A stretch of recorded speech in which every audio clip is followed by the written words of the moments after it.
नमस्कार दोस्तों, आप सभी का स्वागत करता हूं ओनली आईएएस में। आज हम लोग अपने सुप्रीम कोर्ट जजमेंट के सीरीज को आगे बढ़ाते हुए अगले केस पे बात करेंगे, जिसका नाम है Shayara Bano versus union of India.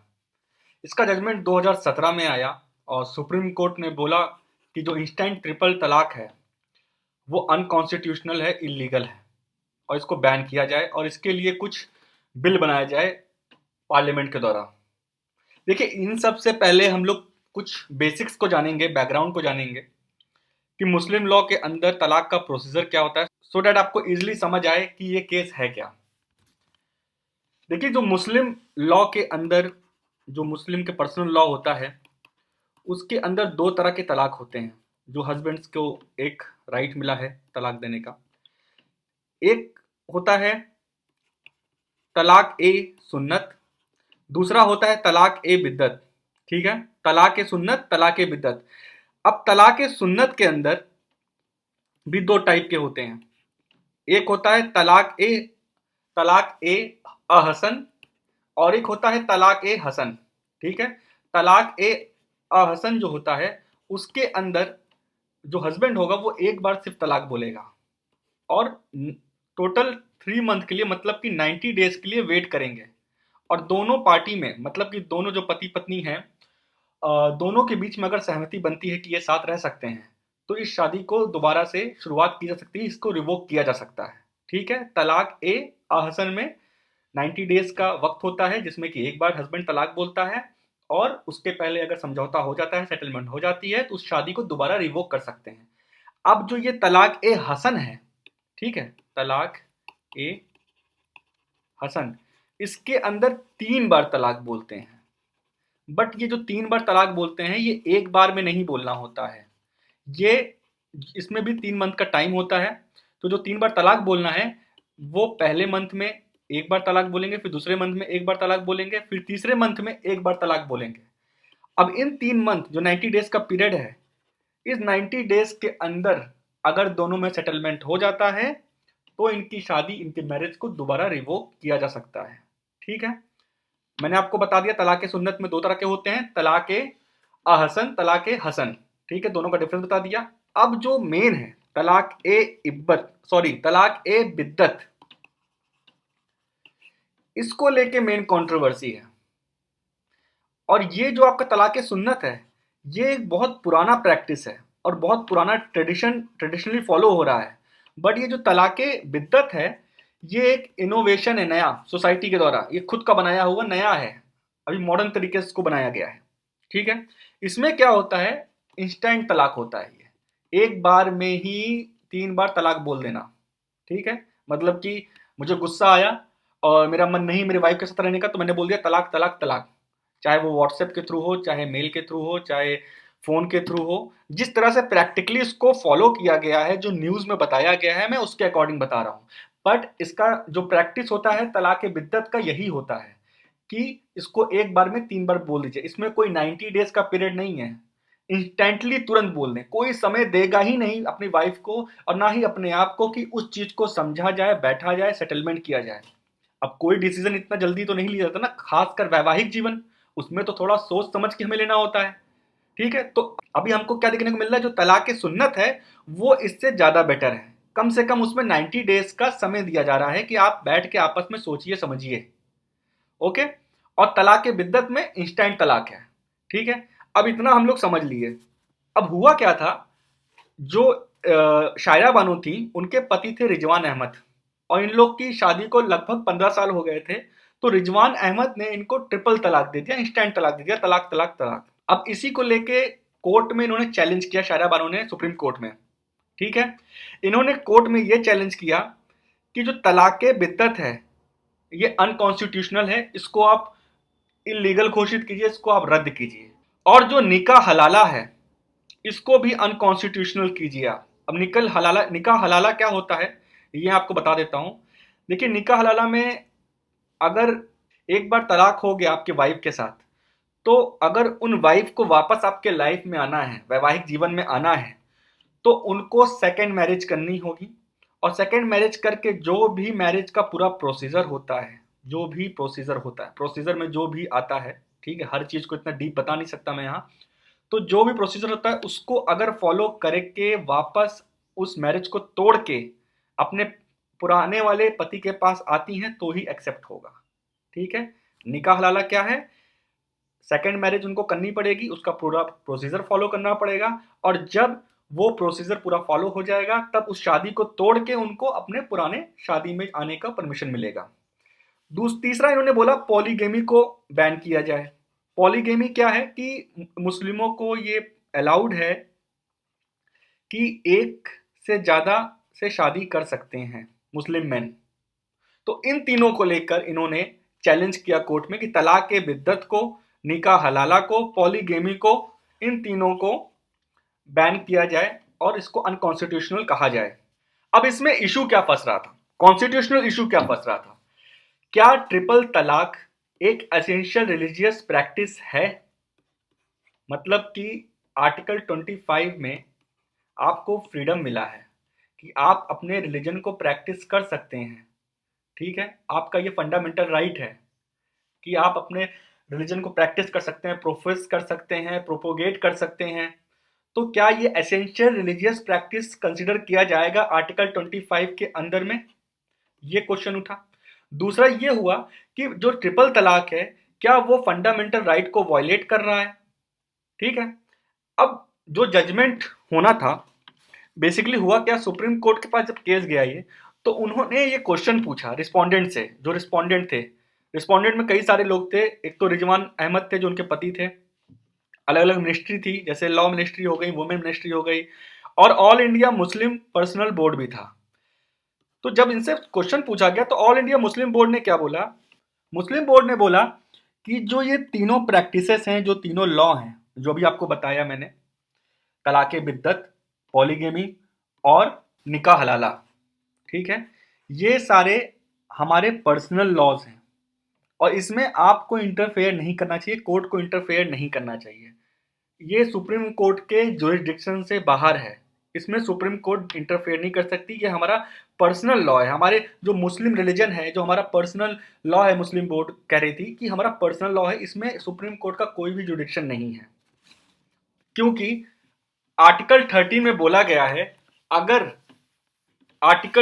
कोई भी लॉ फंडामेंटल राइट को वायलेट करता है तो वो अनकॉन्स्टिट्यूशनल कहलाएगा और वो इलीगल कहलाएगा, और उस पर सुप्रीम कोर्ट अपना रिव्यू देगी, जुडिशियल रिव्यू के अंदर में आएगा।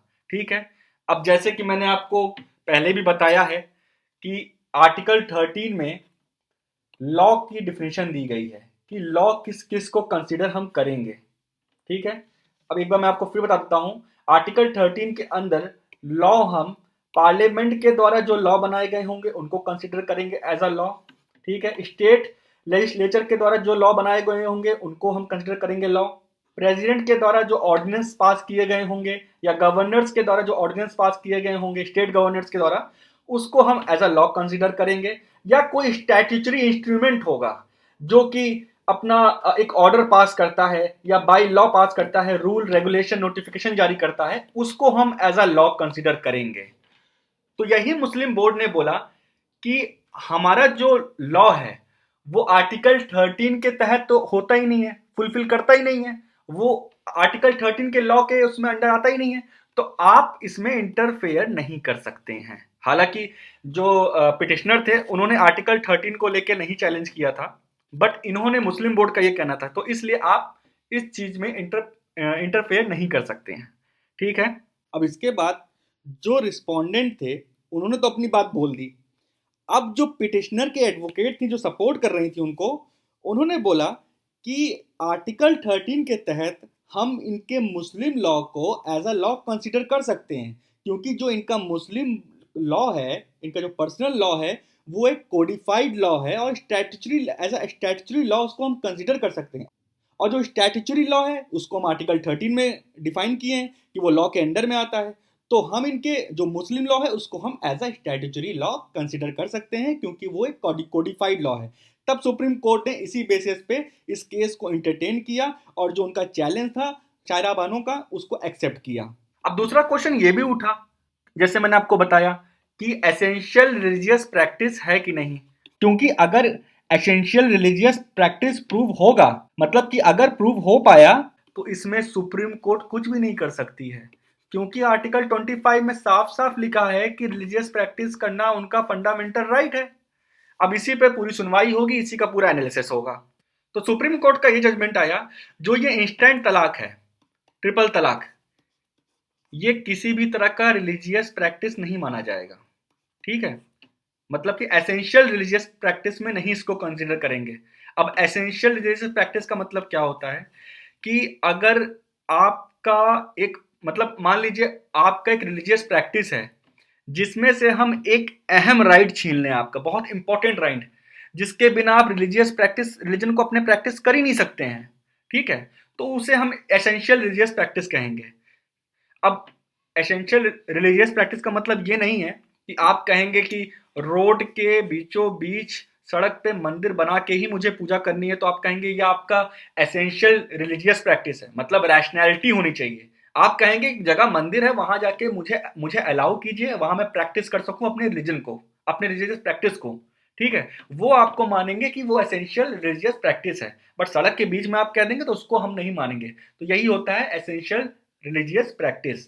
तो सुप्रीम कोर्ट ने यही बोला कि ये किसी भी तरीके से एसेंशियल रिलीजियस प्रैक्टिस के अंदर नहीं आता है, आर्टिकल 25 के अंदर में इसको हम नहीं कंसिडर करते, इसलिए ये इलीगल है, अनकॉन्स्टिट्यूशनल है और इसको बैन किया जाए। और ये फंडामेंटल राइट को वायलेट करता है, आर्टिकल 14 को वायलेट करता है, आर्टिकल 21 को वायलेट करता है, 15 को वायलेट करता है। तो इसको अनकॉन्स्टिट्यूशनल करार किया जाए और पार्लियामेंट इसके लिए लॉ बनाए, क्योंकि जो सुप्रीम कोर्ट है वो एग्जीक्यूटिव का काम नहीं कर सकती है, वो लॉ नहीं बना सकती है, इस पर हस्तक्षेप नहीं कर सकती है। तो पार्लियामेंट को उन्होंने बोला कि इसको लेके आप कुछ लॉ बनाइए, सो डैट कि जो ये एक तरह का प्रैक्टिस चल रहा है इसके लिए कोई कड़ा कानून हो। तो सुप्रीम कोर्ट ने 6 महीने का स्टे लगा दिया और वही बोला उनको, गवर्नमेंट को, आप इस पर बिल बनाइए और बिल बना के उसको आप पास करवाइए, सो डैट कि इसका जो प्रैक्टिस है उस पर निगरानी हो पाए और लोगों को फेस ना करना पड़े। अब इसी को लेकर पार्लियामेंट ने एक बिल बनाया, Muslim women protection of rights on marriage, जिसको कि 2019 में पास कर दिया गया था। ठीक है, प्रेसिडेंट की एसेंट मिल गई थी। अब इसमें जानेंगे बेसिकली क्या है और क्या है बिल के अंदर, थोड़ा इसकी इंपॉर्टेंस जानते हैं, शॉर्ट में जानेंगे थोड़ा। ठीक है, इसमें इंस्टेंट ट्रिपल तलाक को, जो कि एक बार में मतलब एक बार में तलाक बोल देते हैं 3 बार और जो तुरंत तलाक कर लेते हैं, उसको इन्होंने क्रिमिनलाइज किया। एक कॉग्निजेबल इसको ऑफेंस माना गया, मतलब कि आप समझ लीजिए कॉग्निजेबल मतलब कि कोई भी अथॉरिटी, मतलब पुलिस, बिना किसी वारंट के उस पर्सन को अरेस्ट कर सकती है जो इसकी प्रैक्टिस करेगा। ठीक है, तो इसमें जानते हैं कि बिल में था क्या, थोड़ा अच्छे से जान लेते हैं। पहला ये था कि इसमें जो ऑफेंस अगर इस तरह कोई करता है तो उसको 3 साल तक की सजा हो सकती है। ठीक है, अब दूसरा ये था कि कौन कौन इसके लिए कंप्लेंट फाइल कर सकता है। देखिए, एक तो जो लड़की है, जो इसकी मतलब शिकार है, मतलब जो जिसके खिलाफ ये प्रैक्टिस किया गया है, वो कर सकते हैं। उनका कोई ब्लड ब्लड रिलेशन है किसी से, वो कर सकते हैं, या कुछ कोई उस मैरिज से रिलेटेड है, वो इसको कंप्लेंट फाइल कर सकता है। तीसरा इसमें यह है कि बेल का इसमें प्रोविजन है कि बेल मिलेगी कि नहीं। देखिए, बेल मिल सकती है, बट कोर्ट को पहले महिला का पूरा पक्ष सुनना होगा, उसकी बातों को सुनना होगा, व्यू को सुनना होगा, और पूरा उसको एनालिसिस करके अगर कोर्ट को लगता है कि सिचुएशन ऐसी है कि बेल दे सकते हैं, तो उस टाइम वो उनको बेल ग्रांट कर सकती है कोर्ट। चौथा अलाउंस के ऊपर है और कस्टडी के ऊपर है। अगर इस तरह का कोई प्रैक्टिस करता है और वो साबित होता है, तो उनको जो पर्सन होंगे, हस्बैंड होंगे, जिन्होंने तलाक दिया, इसको प्रैक्टिस किया, उनको अलाउंस देना होगा अपनी वाइफ को।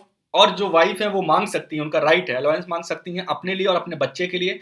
और अगर कोई माइनर बच्चा है तो उसकी कस्टडी हस्बैंड के पास नहीं जाएगी, उस महिला के पास ही जाएगी, वाइफ के पास जाएगी।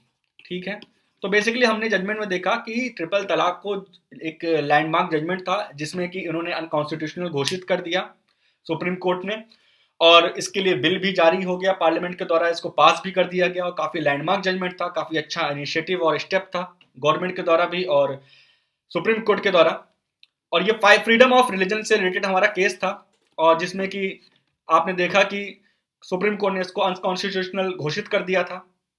तो इसी तरह के केसेस हम और डिस्कस करेंगे, अपने जजमेंट की सीरीज को आगे बढ़ाते जाएंगे। इसकी पीपीटी पाने के लिए आप टेलीग्राम चैनल को जरूर ज्वाइन करें। वहां पे आपको करंट अफेयर की पीडीएफ भी मिलेंगी और साथ ही साथ यूपीएससी और स्टेट पीएससी से रिलेटेड कोई अगर रिक्वायर्ड पीडीएफ होगी वो भी आपको वहां अवेलेबल हो जाएगी। साथ ही साथ आपको टेलीग्राम चैनल जो ओनली आईएएस का है वहां पे आपको रेगुलर अपडेट मिलती रहेंगी कि कौन कौन सी वीडियो अपलोड हो रही है यूट्यूब चैनल पे, सो डैट अगर आपकी कोई काम की वीडियो होंगी तो आप उससे नोटिफाई हो पाएंगे और देख पाएंगे।